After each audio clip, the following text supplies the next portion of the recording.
Mesdames, Messieurs, bonsoir. Bienvenue dans cette nouvelle édition de votre journal. On commence tout de suite par les titres. Des morts et des blessés par centaines au Sri Lanka. C'est le résultat des attentats qui ont frappé le pays dimanche. Il serait, selon les autorités, l'œuvre d'un mouvement islamiste local. Un nouvel homme à la tête du gouvernement malien, Boubou Cissé, a été nommé ce lundi. Sa première mission, former un gouvernement de large ouverture.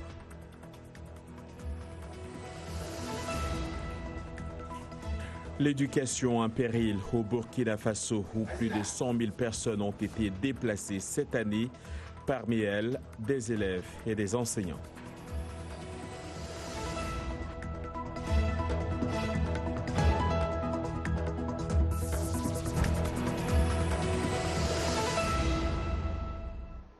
Voilà pour les titres. Bonsoir à tous. De nombreuses interrogations demeurent au Sri Lanka où le bilan des attentats de Pâques s'alourdit. Au moins 290 morts et 500 blessés recensés après la vague d'attentats suicides du dimanche 21 avril.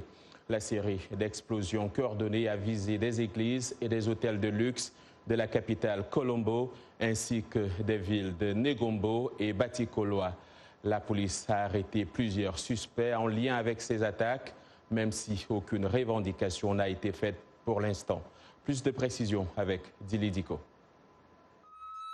En quelques heures au Sri Lanka, 8 explosions ont semé la mort et la désolation dans des hôtels et des églises de la minorité chrétienne célébrant la messe de Pâques sur cette île d'Asie du Sud. Au lendemain de ces attentats sanglants ayant coûté la vie à 290 personnes, les condamnations sont unanimes à travers le monde. Tous ceux qui ont été tragiquement tués sont confiés au Seigneur. Je prie pour les blessés et tous ceux qui souffrent à la suite de cet événement tragique. Aucun groupe n'a pour l'instant revendiqué ces attaques coordonnées, mais les autorités ont déjà arrêté 24 personnes suspectées d'être en lien avec les attentats. À ce stade de l'enquête, la police sri-lankaise pointe du doigt le groupe islamiste local National Tawhid Jamaat NTJ qui, il y a quelques mois, était lié à la dégradation de statues bouddhistes. Nous avons ordonné l'arrestation de toutes les personnes impliquées dans cet incident et nous avons donné tous les pouvoirs aux autorités en charge de l'enquête. Nous ne tolérons pas ce genre de comportement. Colombo cherche désormais à savoir si le groupe extrémiste a bénéficié d'un soutien extérieur au Sri Lanka. Les autorités ont imposé un couvre-feu et bloqué les réseaux sociaux jusqu'à nouvel ordre. Le Sri Lanka, un pays de 21 millions d'habitants, n'avait pas connu un tel déchaînement de violence depuis la fin de la guerre civile il y a 10 ans. Un nouvel homme à la tête du gouvernement malien. Il s'agit du docteur Boubou Cissé qui a été nommé ce lundi. Monsieur Cissé, économiste de formation, était ministre de l'économie et des finances depuis plus de 3 ans. Après avoir détenu le portefeuille de l'industrie et des mines, il a été chargé de former un nouveau gouvernement de large ouverture, selon un communiqué officiel de la présidence. La nomination de Boubou Cissé intervient après la démission le 18 avril dernier de Soumelou Boubé Maïga, une démission qui a également entraîné celle de son gouvernement. Ceci, moins d'un mois après la tuerie de quelques 160 civils peuls dans le centre du pays et une série de manifestations contre la gestion de l'État. Et pour décrypter cette actualité sur ce plateau, accueillons Issa Sangaré. Vous êtes analyste politique et auteur. Bonsoir monsieur et bienvenue. Bonsoir John. Alors, qu'est-ce qui, selon vous, justifie le choix de Boubou Cissé à la tête du gouvernement malien et que sait-on de lui? Ce choix se justifie dans la volonté du président Ibrahim Boubacar Keïta à donner plus de chance à la jeunesse malienne. On se rappelle de la lettre ouverte qu'il a adressée à la jeunesse tout juste quelques jours avant le second tour de l'élection présidentielle de 2018. Il a demandé à la jeunesse de renouveler sa confiance à sa personne et qui fera des 5 prochaines années le mandat pour la préparation des générations montantes. Et il a réitéré presque les mêmes propos lors de son discours d'investiture en disant à la jeunesse qu'il fera de la jeunesse le socle de ce prochain quinquennat. Alors, ce conseil de Boubou, je m'excuse, ce conseil de Boubou, il a été cadre de la Banque mondiale jusqu'à sa nomination en 2013 comme ministre des Mines. Il a la réputation d'être rigoureux, un bosseur, discret, et il n'a pas de coloration politique et il a le profil d'un fédérateur. Mais de l'autre côté, ces détracteurs pensent qu'il n'a pas assez d'expérience dans la gestion de l'administration publique et qu'il n'est pas le choix idéal dans cette situation de crise. Et la nomination de Boubou Cissé intervient dans un contexte sécuritaire et social tendu, avec notamment ces attaques qui se multiplient dans le pays. De quels atouts dispose-t-il pour pouvoir reconstruire le pays, comme le souhaite Ibeka? Je pense que l'un de ses grands atouts sera sa jeunesse et son profil fédérateur, puisqu'il n'a pas de coloration politique, ce qui veut dire qu'il n'est pas officiellement un militant politique. Il va pouvoir fédérer autour de lui les bonnes énergies et les bonnes volontés pour former une équipe solide afin de tirer le Mali vers une sortie de crise favorable. Alors vous parlez d'équipe, il doit justement former un gouvernement qu'on dit de large ouverture. Avec qui peut-il composer ?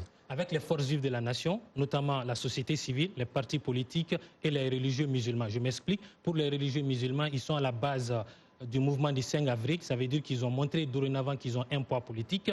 En plus de cela, il y a les politiques, notamment le RPM, le parti du président Ibrahim Boubacar Keïta. Récemment, un député du RPM a laissé entendre sur les réseaux sociaux, sur les réseaux Facebook, que le président Ibrahim Boubacar Keïta a trahi le RPM et non le contraire. Et c'est un secret de polichinelle. On sait également que le président de ce parti, Dr Bokari Tereta, rêve de ce poste et cela de longue date. Donc il va devoir ménager avec les acteurs du RPM et ceux de l'opposition. Alors il faisait partie Boubou Cissé de l'ancien gouvernement. Est-ce que ce n'est pas la même équipe qui revient ?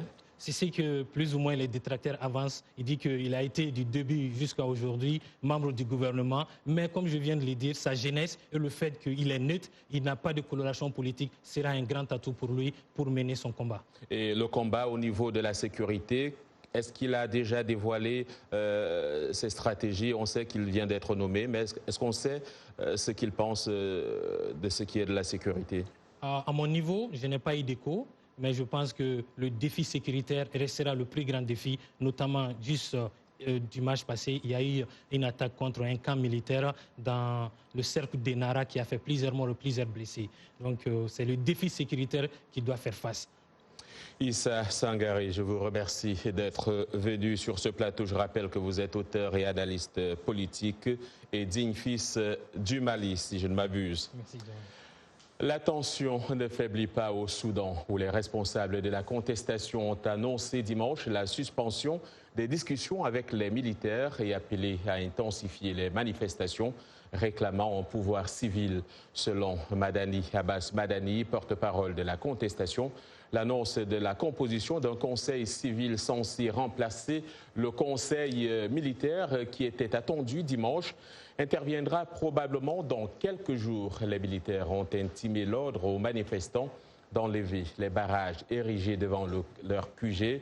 Face à la menace de dégradation de la situation, un sommet d'urgence se tiendra demain en Égypte. Le président Sisi recevra ses homologues Idriss Déby du Tchad, Ismaël Omar Guelleh de Djibouti, Paul Kagame du Rwanda, Denis Sassou Nguesso du Congo, Mohamed Abdullahi Mohamed de la Somalie et Cyril Ramaphosa de l'Afrique du Sud pour parler donc de cette situation au Soudan.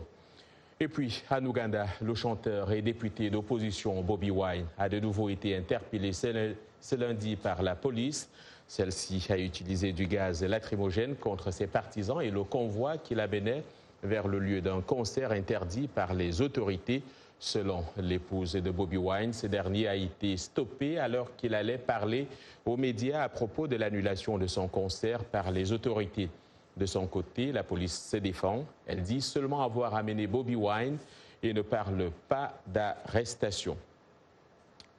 Direction le Burkina Faso. Le pays est confronté à des déplacements internes massifs à cause de la violence. Selon les Nations Unies, plus de 100 000 personnes ont été déplacées cette année dans ce pays d'Afrique de l'Ouest. Ces déplacements ont de lourdes conséquences sur les élèves et les enseignants contraints de quitter la classe, comme nous l'explique Carla Bab dans ce reportage rendu ici par Blanche Sano. Des élèves motivés suivent avec beaucoup d'attention les cours dispensés par le maître. Malheureusement, Des salles de classe comme celle-ci ferment leurs portes chaque semaine au Burkina. La raison? C'est une question de vie. Dans la cour de l'école primaire, des éclats de rire se font entendre. Sia Michael, l'un des enseignants déplacés, est fier aujourd'hui de voir ses élèves épanouis, mais il se souvient encore des moments difficiles où il a été contraint de fuir avec les enfants car des islamistes avaient incendié leur école. Souvent même, ils laissent des messages, comme quoi, si vous revenez ici, au cas où, si une fois ils reviennent ici, ils trouvent que non, vous êtes toujours là, moi, votre vie sera en danger. En ce moment, comment tu vas faire? Tu es obligé de te chercher. Mais pire encore, s'ils viennent incendier l'école, ce qui reste maintenant, c'est votre vie maintenant. La fermeture des écoles s'est étendue dans l'est et le nord du pays où les djihadistes du Mali et du Niger voisins ont traversé les frontières. Opposés à l'éducation occidentale, les islamistes détruisent des écoles. D'autres aussi sont fermés par les enseignants inquiets d'être ciblés par la suite. Badina Joseph a fui son village près de la frontière nord du pays avec le Mali après que des terroristes se furent présentés avec des demandes spécifiques. Dès demain matin, si les instituteurs ne bougeaient pas ou bien n'enseignaient pas l'arabe, là en ce moment, s'ils n'enseignaient pas l'arabe, donc ils n'ont qu'à quitter les lieux. Les défenseurs de l'éducation affirment que les fermetures vont réduire l'avenir du Burkina Faso. Pour n'importe quel Burkinabé, ça doit l'interpeller parce que pour tuer un pays, il faut tuer l'éducation. Les responsables de l'éducation travaillent à la réouverture de certaines écoles, mais beaucoup craignent que les enfants ne reviennent plus tant que la violence sera toujours présente dans ces régions. Ici, aux États-Unis, le président Donald Trump a assuré ce lundi que le Congrès n'était pas en mesure de le destituer. Une hypothèse avancée par des élus démocrates se fondant sur le rapport d'enquête sur l'ingérence russe dans la présidentielle de 2016. Je n'ai commis aucun délit, pas de collusion, pas d'obstruction. Donc, vous n'êtes pas en mesure de me destituer, a-t-il écrit sur Twitter. Le président américain, qui a par ailleurs saisi la justice pour bloquer une assignation des démocrates visant à mettre la main sur les états financiers de ces entreprises. En Ukraine, c'est un artiste comédien qui s'apprête à prendre les rênes du pouvoir le 31 mai prochain. Volodymyr Zelensky a remporté dimanche la présidentielle avec une majorité écrasante face au sortant Petro Poroshenko. Sa victoire ouvre une page riche en incertitudes pour ce pays en guerre qui se trouve aux portes de l'Union européenne. Les messages de félicitations ont afflué des capitales étrangères. Volodymyr Zelensky, acteur et humoriste de 41 ans, est crédité d'environ 73% des voix au second tour contre 25% à son adversaire. Un scénario encore inimaginable il y a seulement quelques semaines. Rencontre au sommet entre Kim Jong-un et Vladimir Poutine, le leader nord-coréen et le président russe, sont attendus si rien ne change mercredi et jeudi à Vladivostok. Cette rencontre intervient 2 mois après le fiasco du second sommet à Hanoï entre Kim Jong-un et le président américain Donald Trump, alors que les discussions sur la dénucléarisation sont au point mort. En allant cette semaine en Russie, Kim Jong-un entend renouer avec un allié historique,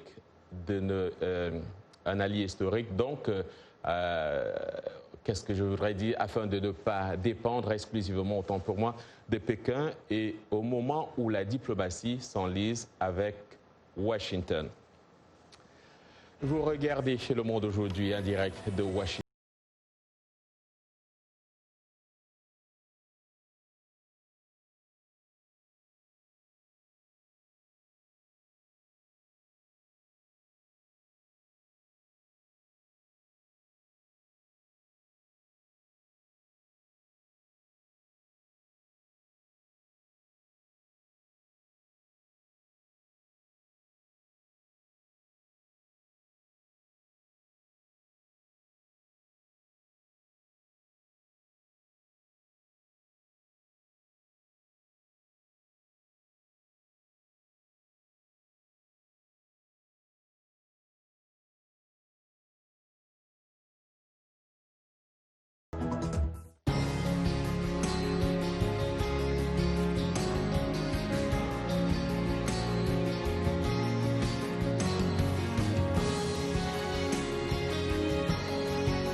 Le Monde aujourd'hui sur VOA Afrique, les titres de cette seconde partie de votre journal. Quand technologie rime avec agriculture, cela se passe en Grande-Bretagne où des robots gèrent de manière autonome des champs et des bovins.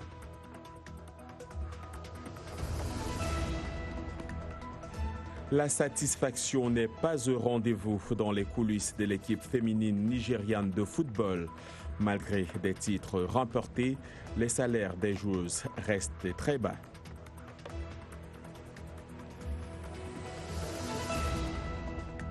Toujours en sport, les affiches des demi-finales de la CAN des moins de 17 ans connues, place à la polémique.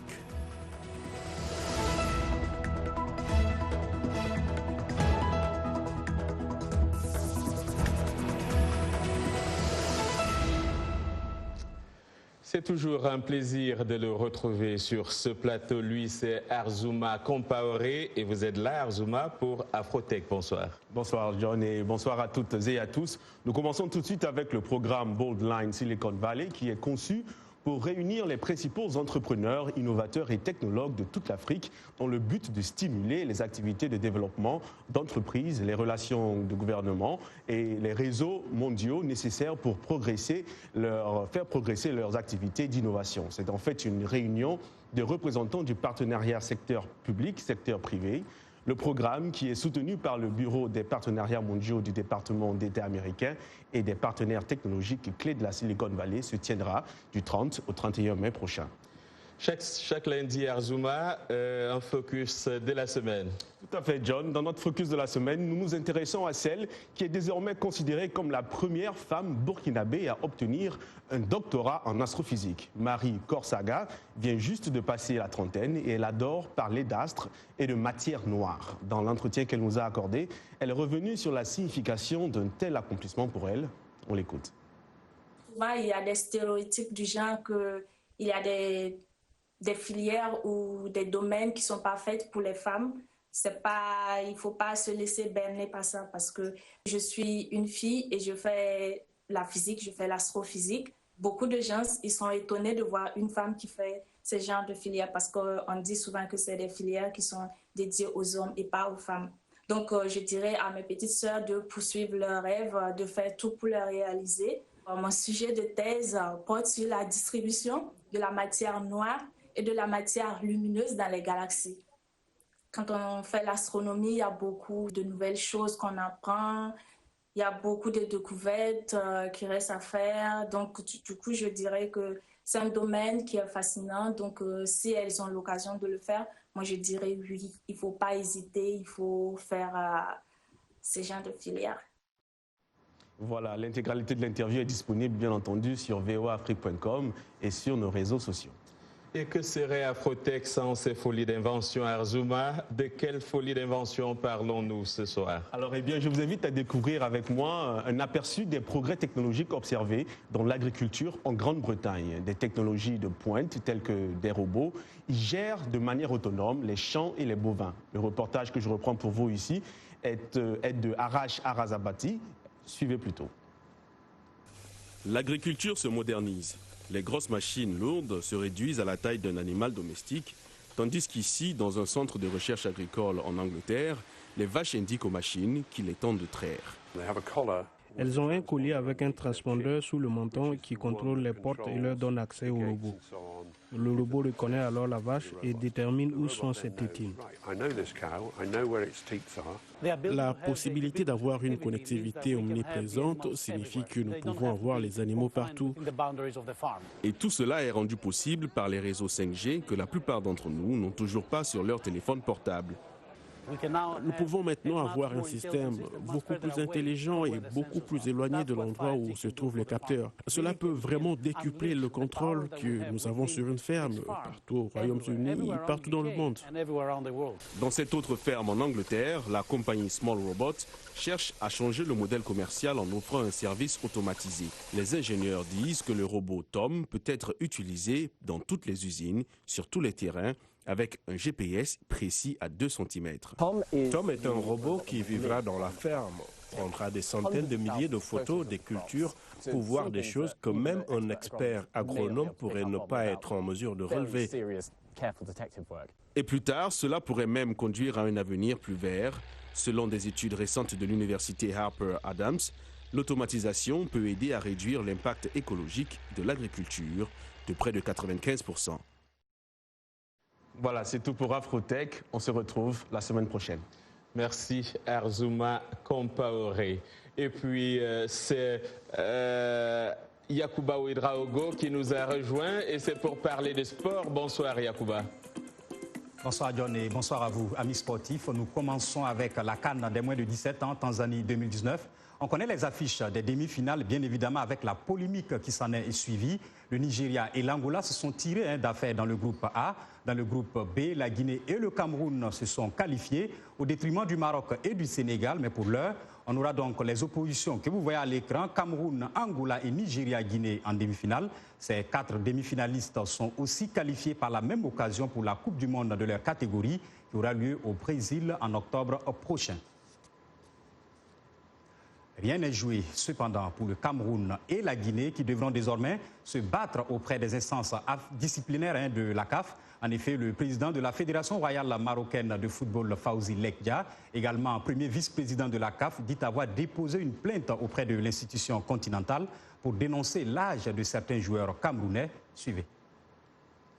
En tant que Marocain, moi je suis fier des petits jeunes qui sont là, avec leur grinta. Ce sont des jeunes qui ont moins de 17 ans vraiment, qui veulent jouer au football. Mais malheureusement, on ne peut pas jouer avec des différences d'âge qui dépassent 7, 8, 9 ans. C'est pas possible. Ils vont refaire l'IRM en présence des médecins de toutes les équipes pour voir les résultats et voir le test. Le cas échéant, la voie du TAS est ouverte. On va crier haut, on va aller, on va se battre. Il faut aller jusqu'au bout et il faut corriger les choses. Les choses sont flagrantes, sont claires, sont nettes. La réponse du Cameroun ne s'est pas faite attendre. Dans un communiqué, la FECAFOOT a balayé ces accusations qu'elle qualifie de mauvais, qualifie le Maroc de mauvais perdant. La Guinée aussi a rejeté les accusations du Sénégal, lui reprochant d'avoir aligné 2 joueurs qui ont trafiqué leur date de naissance en utilisant 2 passeports différents en l'espace de 2 ans sur des tournois différents. En Europe, une nouvelle beaucoup plus gaie, Sadio Mané est le seul Africain nommé pour le titre de joueur de l'année du championnat anglais. L'attaquant sénégalais de Liverpool et son coéquipier en défense, le néerlandais Virgil van Dijk, sont les 2 raids présents sur cette liste. Cette saison réussit décidément mieux à Sadio Mané, qui est à 18 buts inscrits en Premier League, soit 6 de plus que son record dans le championnat anglais. L'Égyptien Mohamed Salah, tenant du titre, ne fait pas partie des 6 joueurs désignés par l'Association des footballeurs professionnels. On y retrouve par contre Raheem Sterling, Bernardo Silva et Kun Aguero de Manchester City, ainsi qu'Eden Hazard de Chelsea. Athlétisme à présent, Asbel Kiprop a été suspendu 4 ans pour dopage. Le Kenyan, champion olympique du 1500 mètres en 2008 et triple champion du monde, a été suspendu 4 ans pour dopage par l'unité d'intégrité de l'athlétisme chargée des questions de dopage dans la discipline. Le coureur de 29 ans était déjà sous le coup d'une suspension provisoire depuis février 2018 en raison du contrôle positif à l'EPO établi le 27 novembre 2017. Pour finir, revenons au football, plus précisément le foot féminin. Au Nigeria, l'équipe nationale féminine, les Super Falcons, a dominé les championnats africains en remportant 9 titres sur 11. Cependant, les joueuses ne sont pas satisfaites de leur salaire ainsi que des retards de paiement. Elles estiment également qu'elles ne devraient pas être traitées comme des athlètes de 2e classe comparativement à l'équipe masculine. C'est un reportage de Timothy Obiezou à Abuja que j'ai repris ici pour vous. Suivez. Chukwu Oluweyi, 31 ans, est la gardienne titulaire des Super Falcons. Depuis 1991, elles ont remporté presque tous les championnats féminins d'Afrique. Malgré cela, Chukwu Oluweyi et ses coéquipiers disent être trop souvent négligées et moins payées que les hommes. Nous sommes celles qui apportent la gloire au pays. Alors, ils devraient considérer les filles et essayer de mettre l'accent sur elles et laisser les garçons, car les garçons gagnent plus que les filles. L'équipe nationale féminine nigériane dépend du financement du gouvernement. Les joueuses affirment toutefois que leurs primes représentent moins du tiers des gains de l'équipe nationale masculine, les Super Eagles, qui ont remporté 3 titres africains. Pour le ministère des Sports, la demande du public et le parrainage des entreprises ont affecté les salaires, mais ils se sont améliorés pour l'équipe féminine. Je sais ce que les Falcons gagnaient en termes de rémunération après un match. Mais cette administration, pour être sincère avec vous, les a ramenées de nulle part au stade où elles sont, ce qui est de loin plus confortable et meilleur dans un contexte africain. Malgré ces défis financiers, les Super Falcons se préparent pour la Coupe du monde féminine qui aura lieu en juin prochain en France. Tout est bon, toutes les joueuses sont en forme, aucune blessure et c'est un bon début. L'équipe féminine nigériane a participé à toutes les Coupes du monde depuis 1991, mais n'a atteint qu'une seule fois les quarts de finale. Et oui, mesdames, à ça, travail égal, disons, salaire égal. À demain. Merci Yacouba Ouedraogo et à demain. Ce lundi 22 est journée mondiale de la Terre. Les Nations Unies estiment que cette journée est aussi l'occasion de renouveler notre engagement collectif à vivre en harmonie avec la nature, comme le souligne la déclaration de Rio de 1992. La Fondation Ellen MacArthur estime à 8 millions de tonnes la quantité de plastique s'effrayant en chemin jusqu'aux écosystèmes marins chaque année. En France, le gouvernement chiffre à 590 kilos la quantité de déchets produits par chaque Français chaque année. Et ici aux États-Unis, Denny Hayes, l'homme à l'initiative il y a 50 ans de cette journée, a prédit ce lundi que 2020 sera un tournant décisif dans l'action mondiale contre le changement climatique. Il a également laissé entendre que le réseau Earth Day annoncerait un partenariat avec Twitter pour la publication de l'emoji « La Terre est entre nos mains » qui reconnaît l'urgence des défis environnementaux et permettra de recruter la prochaine génération de militants écologistes. Et c'est la fin de ce journal. Merci de l'avoir suivi. Merci à toute l'équipe qui l'a préparé. Demain est un autre jour. D'ici là, excellente soirée à toutes et à tous.